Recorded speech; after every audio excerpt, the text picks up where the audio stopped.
श्री कृष्ण अभी भी अपनी पूरी शक्ति के साथ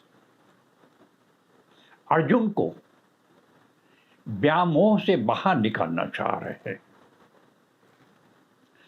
अर्जुन अभी भी उसी दलदल में धंसा हुआ है। अभी भी मेरा तेरा भाई भ्राता गुरु शिष्य सब उसके दिमाग में अभी भी वही घूम रहा है कि मैं अपनों को क्यों मारूं। उसके हिसाब से ये घोर अनर्थ है। जबकि श्री कृष्ण देख रहे हैं कि अगर धर्म की स्थापना करनी है, अगर दुष्कर्म का विनाश करना है तो युद्ध आवश्यक है। और इस कर्तव्य पथ पर अर्जुन को ले जाने के लिए कर्म का सबसे बड़ा रोड़ा अब जो श्री कृष्ण को नजर आ रहा है वो वही है अर्जुन का अज्ञान। मोह के पाश से वो मुक्त नहीं हो पा रहा है। केशव कहते हैं, हे निष्पाप अर्जुन, अब मैं तुम्हें ये समझाऊंगा कि जो तुम्हारा कर्म है और तुम्हारा कर्तव्य पथ है उसको रोककर कौन खड़ा है। अर्जुन, वो तुम्हारा अज्ञान है। अज्ञान है, तुम अभी भी खुली आंखों से सच को देख नहीं पा रहे हो। और सच ये है अर्जुन कि जो ये तुम्हारा अज्ञान है इसने तुम्हारी आत्मा को पूरी तरह से ढक लिया है। तुम भ्रमित हो, तुम्हें समझ नहीं आ रहा कि सच क्या है। अज्ञान व्यामोह बला ही ऐसी है कि आदमी को कुछ सामने दिखाई नहीं देने देती। आत्मा जब प्रति के संसर्ग में आ जाती है तो उसके गुणों से वो उसे ढक लेती है। उसे बाहर निकालना, मैं मानता हूं अर्जुन, बहुत बहुत कठिन होता है। अब तुम्हें मैं ज्ञान की बात बताता हूं। जब तक तुम्हारे अज्ञान का, अविद्या का विनाश नहीं होगा तब तक तुम्हें सही कर्तव्य पथ दिखाई नहीं देगा। और इस अविद्या का विनाश विद्या से ही हो सकता है। ज्ञान का सूर्य ही है जो तुम्हें प्रकाशित कर सकता है। और अर्जुन, ज्ञान प्राप्त करने का एक ही तरीका है और वो है अर्जुन, तुम अपने मन और बुद्धि को पूर्ण श्रद्धा के साथ मुझ में समर्पित कर दो। सीधा रास्ता बताता हूं। अपना मन बुद्धि को पूर्ण श्रद्धा के साथ मुझ में समर्पित करके स्थिर हो जाओ अर्जुन, तुम्हें ज्ञान प्राप्त हो जाएगा। तब तक तुम सही सही देख नहीं पाओ। और ज्ञानी की पहचान सबसे पहले मैं तुम्हें बताता हूं, जब तुम ये क्रिया करोगे तो ज्ञान प्राप्त होगा। और ज्ञानी आदमी वो है अर्जुन जैसे गाय, कुत्ता, चांडाल, ब्राह्मण सब एक साथ सब एक से दिखाई देते हैं। उसको उसमें कोई फर्क नजर नहीं आता। अब तुम हंसोगे, कोई भी इस बात पे हंसेगा कि लोग ऐसे कैसे हो सकता है। लेकिन अर्जुन सच यही है, जो ज्ञानी होता है उसको दो हिस्से नजर आते हैं। एक शरीर नजर आता है, शरीर में कुत्ता, गाय, हाथी, चांडाल सब अलग अलग हैं, लेकिन मूल तौर पे मुख्यतया जो आत्मा है, जीवात्मा, और जो परमात्मा अंश है, वो सब में बराबर है। दोस्तों, शरीर प्रकृति के द्वारा निर्मित किया जाता है।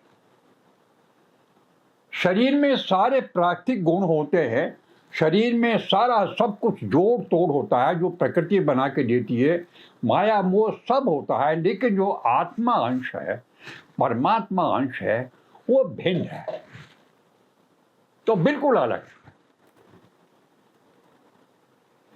और आप ये मान के चले अर्जुन कि आत्मा और परमात्मा एक ही चीज है, लेकिन मात्रा में अलग अलग है। मैं तुम्हें समझाता हूं। आत्मा शरीर में एक होती है, एक शरीर की मालिक एक आत्मा होती है, लेकिन जो परमात्मा अंश है वो सारे शरीरों में व्याप्त होता है, वो सबका होता है। जबकि आत्मा केवल शरीर के अंदर ही अपना अस्तित्व रखती है, परमात्मा सारे शरीरों में अपना अस्तित्व रखते हैं। वो मात्रा में बहुत बड़े हैं, जबकि आत्मा बहुत छोटी है। एक और लक्षण आत्मा परमात्मा का, परमात्मा दोष रहित है, निर्दोष है, क्योंकि उनमें घृणा का पदार्थ नहीं है, उनमें भेदभाव का वो लक्षण नहीं, वो सबके लिए सम है, वो सबके हैं, सबके हितैषी हैं, सबके मालिक हैं, वो परमात्मा है। जबकि जीवात्मा सिर्फ अपने शरीर का स्वामी है, उसको और किसी से कोई लेना देना नहीं है। ये है दोनों का भेद, और ये दोनों के लक्षण हैं। और इसलिए जो मैंने ये कहा था कि जो ज्ञानी पुरुष है वो जो भी देखता है, कुत्ते को देखता है, हाथी को देखता है, शुकर फूकर को देखता है, वो उसको देखता है कि वो सब एक ही है। ईश्वर अंश सब में है, आत्मा सब में है, शरीर जरूर भिन्न भिन्न है, काम जरूर भिन्न भिन्न है, लक्ष्य भिन्न भिन्न हो सकते हैं, लेकिन वो समता जो बड़ा कारण है एक ही है, आत्मा और परमात्मा। और जो समता का भाव है, एक सबसे बड़ी बात, और जो मैं इसका तुम्हें एक उदाहरण देता हूं, वो है जो पुरुष श्रद्धालु, जो पुरुष समता की बात करता हूं, जो पुरुष प्रिय को प्राप्त करके ज्यादा प्रसन्न नहीं होता, अप्रिय को प्राप्त करके विचलित भी नहीं होता, उसमें एक संभाव आ जाता है। जो ज्ञानी पुरुष है उसमें एक संभाव आ जाता है, सबके प्रति एक स्थिरता आ जाती है, वो छोटा न होके बड़ा हो जाता है, आनंद लेता है, लेकिन उसके आनंद की जो मात्रा है वो अलग हो जाती है, स्टाइल अलग हो जाता है। वो सबको ग्रहण करता है, उसको पता है ये अच्छा है, ये बुरा है, लेकिन इन दोनों का कोई मकसद है, दोनों अपनी अपनी जगह पर महत्वपूर्ण हैं। इसलिए न वो ज्यादा खुश होता है और न ज्यादा दुखी होता है, वो समभाव से उनको स्वीकार करता है। और ये सबसे बड़ा एक जीवन का जो ज्ञानी पुरुष है उसका लक्षण है। अब आप कहेंगे ज्ञानी पुरुष क्या करता है? अर्जुन, ज्ञानी पुरुष दो ही काम करता है। दो चीज हैं, सबसे बड़ी चीज है इच्छा और क्रोध। इच्छा और क्रोध पर जो आदमी अपना नियंत्रण बना लेता है, जो इनको पूरी तरह जीत लेता है, जो इनके चक्कर से निकल जाता है, वो सुखी हो जाता है। वो सुखी हो जाता है। इच्छा इतना बड़ा दानव है, प्रबल इच्छा आपसे कुछ भी करा लेती है। आप उसके चक्कर में आ जाते हैं, आप सब कुछ अच्छा बुरा भूल जाते हैं। और जहां तक क्रोध का मामला है, वहां तो आदमी पागल हो ही जाता है। वो कोई भी अपराध कर सकता है, जघन्य अपराध कर सकता है क्रोध में, वो तो बावला हो जाता है। और जो ज्ञानी पुरुष हैं, वो इस जीवन की समाप्ति से पहले, ये सबसे पहला काम है, इस क्रोध पे और इस सबसे बड़ा शत्रु जो आपका है इच्छा, इसको नियंत्रित कर लेते हैं। और नियंत्रित करने के बाद में वो न ज्यादा सुखी होते हैं, न ज्यादा दुखी होते हैं। चतुर आदमी होते हैं, वो अपना रास्ता सही निकाल लेते हैं और इस दुनिया के चक्रव्यूह से आसानी से निकल जाते हैं। लेकिन अर्जुन जो अज्ञानी होता है, अज्ञान, अब अर्जुन को फिर वही बात बता रही, जो अज्ञानी होता है, जो माया मोह के चक्कर में फंस जाता है, उसको कोई रास्ता नजर नहीं आता, वो फंस जाता है, वो भटक जाता है। बात लौट के अर्जुन वहीं आ जाती है। ये चीज, क्रोध, भय और इच्छा, ये तीन सबसे बड़े विनाशक हैं, आदमी के सबसे बड़ा शत्रु है। जैसे मैंने कहा, इच्छा, प्रबल इच्छा आपसे कुछ भी करा लेती है। बाद में आपको ज्ञान होता है, पश्चाताप रह जाता है, लेकिन आप पाप कर्म कर बैठते हैं। उस तरह से भय, डर की वजह से आदमी सारा ज्ञान, सारा सब कुछ भूल जाता है और वो काम कर जाता है जो वो कभी करना चाहता ही नहीं था। भय इतनी बड़ी बड़ी पल है, डर जाता है आदमी, कांप जाता है आदमी, उसका सारा विवेक खत्म हो जाता है। और तीसरा, क्रोध, जग जाहिर है ये क्रोध, कि जहां क्रोध चढ़ा नहीं कि आपका बुद्धि का विनाश हुआ नहीं, कि आपने गलत काम किया नहीं, और काम करने के बाद में पश्चाताप के अलावा आपके पास कोई रहता नहीं, आप फंस जाते हैं। एक बहुत सीधी सी बात, इन तीनों चीजों को संयत करने के लिए एक छोटी सी बात मैं तुम्हें बताता हूं। अपना जो दृष्टि है उसको भावों के बीच में एकत्रित करें, संयत करें उसको, और जो पान अपान है, वायु है, उसको नथनों के बीच में भरकर रोक लें और ध्यान करें। उस संवेग से जब आपके ऊपर क्रोध तारी होता है या भय तारी होता है या आप इच्छा के वशीभूत हो जाते हैं, आपको राहत मिल जाती है, सीधा राहत मिल जाती है आपको। लेकिन दूसरा है जब आप जो इंद्रियों का वेग है, इंद्रियों का वेग एक अलग व्याधा है जिसको जीतने के लिए आपको अष्टांग योग जैसी चीज पे जाना पड़ता है।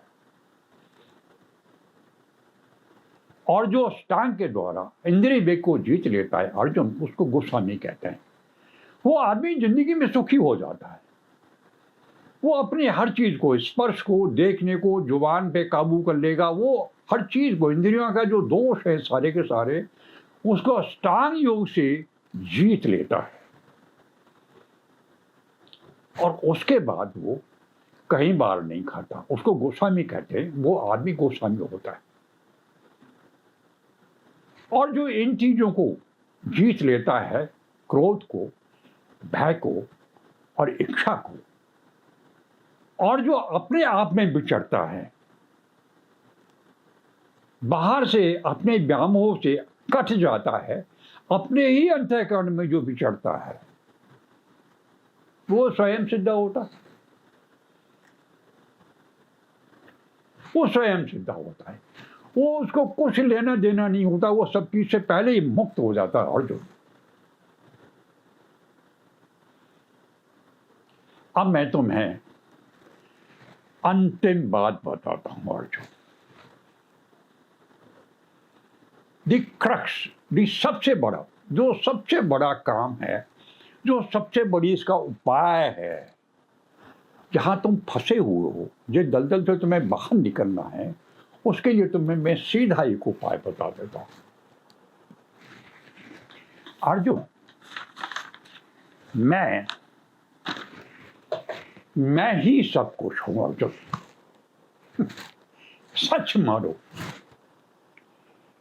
सच मानो अर्जुन, मैं ही समस्त यज्ञों, सारी तपस्याओं का भोक्ता मैं हूं अर्जुन। मैं। और हे अर्जुन, सारे लोगों का, सारे देवताओं का स्वामी मैं हूं अर्जुन। मैं हूं तुम्हारा मित्र, मैं। और हे अर्जुन, मैं सारे जीवों का प्रिय हूं, हितैषी हूं, उनका स्वामी हूं। और तुम भी इस सारे अपने पूरे व्यामोह को, जिसे तुम जीत नहीं पा रहे हो, जिसे तुम घबरा रहे हो, जिसे तुम परेशान हो, मुझ में समर्पित कर दो अर्जुन। मुझ में समर्पित कर दो। मैं तुम्हारे सारे दुखों का अंत ला दूंगा। मैं तुम्हें मुक्त कर दूंगा। तुम धर्म के मार्ग पर चलो। दुष्कर्म को खत्म करने के लिए युद्ध करो अर्जुन। और कोई रास्ता नहीं है। मैं तुम्हारे साथ हूं। चिंता किस बात की?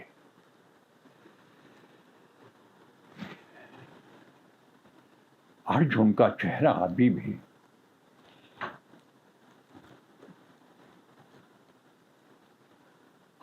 अर्जुन का चेहरा सुस्त है। अर्जुन अभी भी चिंता मुक्त नहीं हुआ है। केशव क्या करेंगे, अगले भाग में देखते हैं। तब तक के लिए हम भी प्रयास करते हैं और देखते हैं ये समस्या का हल कहाँ पहुंचता है। प्रणाम।